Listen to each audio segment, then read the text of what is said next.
और जो हो चुका वो वापस नहीं आ सकता।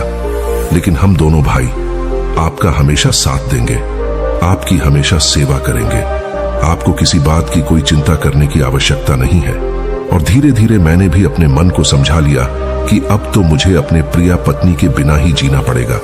इसीलिए मैंने अपना मन अपने बेटों के साथ जोड़ लिया।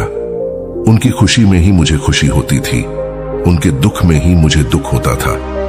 इसके बाद मैंने कहा कि ही बुद्ध जीवन चक्र में अक्सर मुझे महसूस होता था कि आखिर जीवन क्या है, जीवन को उसके गहराइयों में कैसे जाना जाए, ये कैसे जाना जाए कि मैं कौन हूं और मैं इस दुनिया में क्या करने के लिए आया हूं।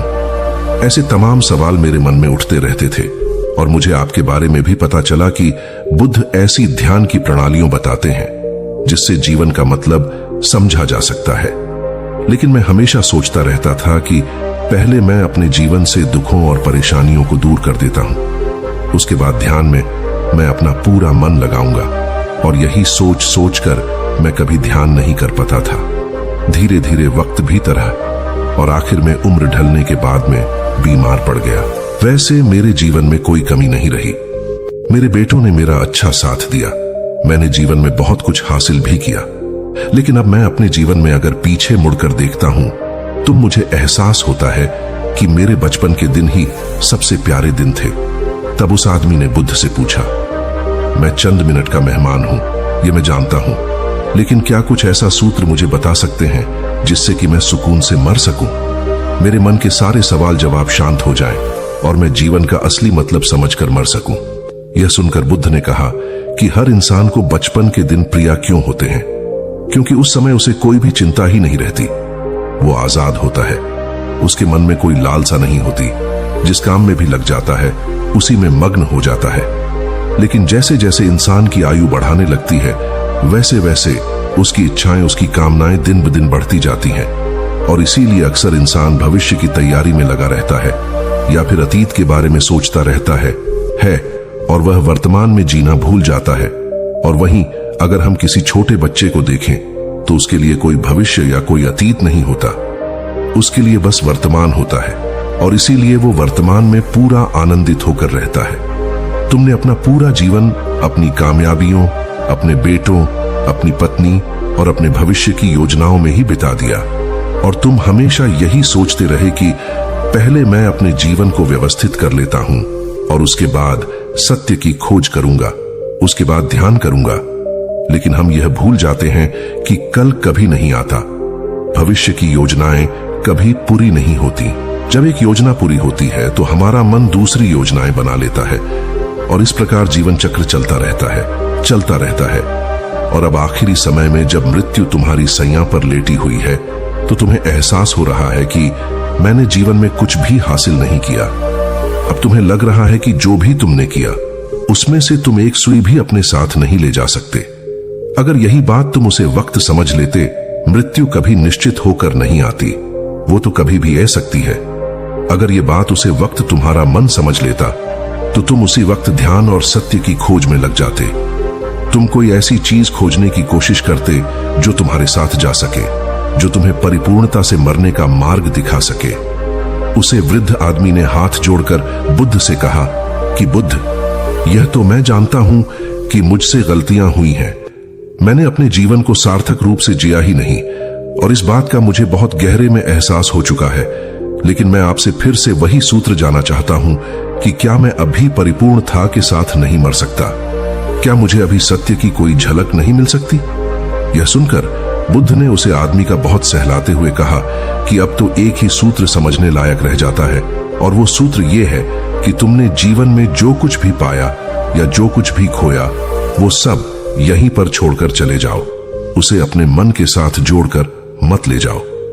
अपने मन में यह भाव पैदा करो कि तुमने अपने जीवन से बहुत कुछ सीख लिया और वास्तविकता में तुमने अपने जीवन में बहुत प्रगति की है, क्योंकि तुमने यह जान लिया है कि जीवन में कुछ भी सार्थक नहीं है और यह जानना भी बहुत बड़ी उपलब्धि होती है।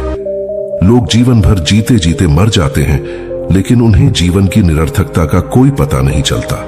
इसीलिए अभी अपने मन से सारे सवाल गिरा दो और यह भाव पैदा करो कि जीवन में जो कुछ जानने जैसा था वह मैंने जान लिया है। और अब जीवन में कुछ भी जानने जैसा नहीं बचा है। जब तुम इस बोध से भर जाओगे तो तुम बिल्कुल खाली होकर मृत्यु को प्राप्त हो जाओगे।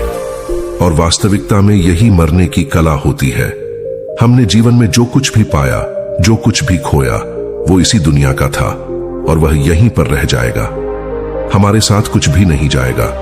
हम खाली जाएंगे, हम बिल्कुल खाली जाएंगे। और जो लोग अपने मन से बिल्कुल खाली होकर जाते हैं, वास्तव में उनके अंदर ज्ञान का दीप जल जाता है और वो आगे चलकर दूसरे जन्मों में उसे निर्वाण की स्थिति को प्राप्त कर सकते हैं। लेकिन उससे पहले तुम्हें इस जीवन की निरर्थकता को समझना होगा। यहां पर कुछ भी पाना या कुछ भी खोना कोई मायने नहीं रखता। इसके बाद बहुत देर तक मैंने कोई सवाल नहीं पूछा और वह मुस्कुराते हुए मृत्यु को प्राप्त हो गया। इसके बाद बुद्ध ने उसे नौजवान युवक से पूछा कि क्या तुम्हें अपने सवालों के जवाब मिले, और मिले तो तुम्हें क्या जवाब मिले, सभी को बताओ। उसी वक्त ने कहा कि हे बुद्ध, मुझे अपने सवालों के जवाब मिल गए हैं। वृद्ध आदमी के जीवन चक्र से मैं समझ गया हूं कि जीवन में कुछ भी पाने जैसा नहीं होता।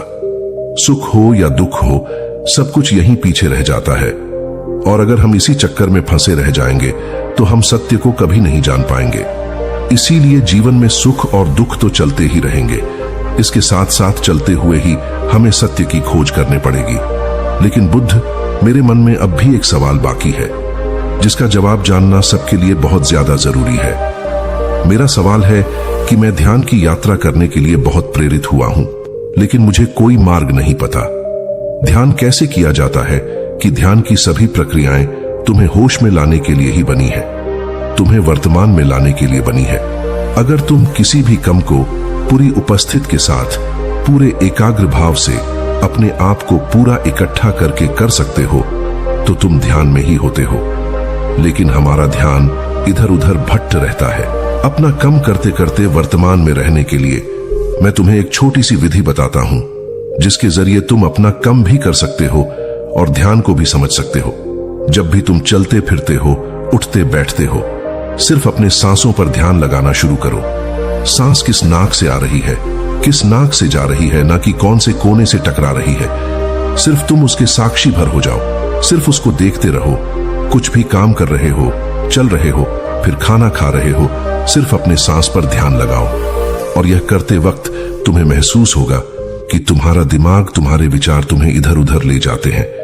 लेकिन थोड़ी देर बाद तुम्हें फिर से होश आएगा कि तुम्हें अपनी सांसों पर ध्यान लगाना है और तुम्हारा ध्यान फिर से सांस ऑटोमेटिक जाएगा। और धीरे धीरे जब तुम अपने विचारों को देखने लगोगे तो तुम पाओगे कि विचार विलीन होने लगे हैं। तुम्हारे अंदर बस एक खाली मैदान बचा हुआ है। सारे सवाल जवाब विलीन हो चुके हैं। इसके बाद बुद्ध ने कहा कि सांसें जो होती हैं वो वर्तमान में चलती है, ना ही वो भविष्य में चलती है, ना ही अतीत में चलती है। वो वर्तमान होता है, वही वर्तमान स्थिति होती है। और जब तुम अपनी सांसों से जुड़ जाते हो तो तुम वर्तमान में ध्यान लगाना सीख जाते हो, क्योंकि सांसें जिन पर तुम ध्यान लगा रहे हो वो वर्तमान में चल रही होती है। इसके बाद धीरे धीरे कदम दर कदम तुम्हें ध्यान का खुद ही एहसास होने लगेगा। फिर तुम जो भी कम करोगे उसमें तुम्हारा पूरा चित्त लगा होगा। तो शुरुआत वहीं से करो जहां पर तुम हो, यहीं से अभी से अपनी सांसों को पकड़ना शुरू कर दो। तो दोस्तों, कैसी लगी आपको यह कहानी? कमेंट सेक्शन में जरूर बताना। और अच्छी लगी तो इस चैनल को सब्सक्राइब करना मत भूलना। तो मिलते हैं अगले कहानी में, तब तक के लिए अपना ख्याल रखें दोस्तों।